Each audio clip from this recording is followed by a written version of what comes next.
Amiche e amici, bentornati a Qui c'è un quiz! Accanto a me le nostre due concorrenti, Luisa Pironi, Elsa Faggin.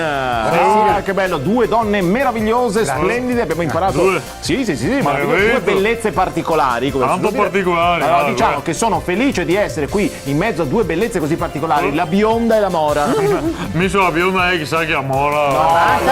Basta, se si inizia come ha finito non ne smettiamo più. Tasi barba. Basta. No, direi. Basta così, ve lo dico io. Proseguiamo con i quiz. La domanda di oggi è una domanda che parla di corpo umano. Sì, ne ho sentito parlare.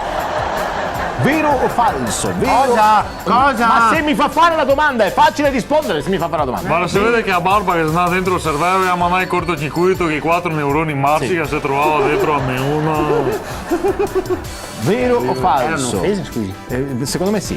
Vero o falso che siamo fatti dal 70% di acqua? Sì, bravetta Luisa! Zavero, siamo fatti per il 70% di acqua. Signora Elsa, è una buona notizia, così sappi che se te vedi un incendio, buttati dentro così per il 70% tu il resto del 30% che sai se brucia per sempre, te fa piacere al mondo intero, brutta. Intanto non si augura la morte ai vivi e viceversa. Ma viceversa cosa vuol dire? Sì, Viceversa? infatti. Cosa dice? No, allora cortesemente possiamo ritornare, anche perché lei non se la può prendere sempre con l'altro concorrente. Che sono io.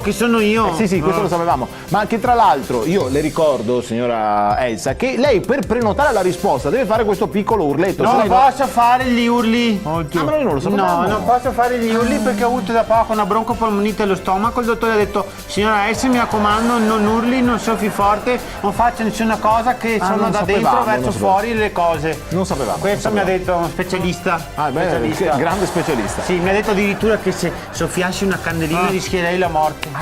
Chissà chi compie gli anni stasera. Ma smetti Per di piacere, appuntamento alla prossima puntata di Qui c'è un quiz. Mettine là. Mangia un Mentos, bevi a Coca-Cola e stoppo. Basta!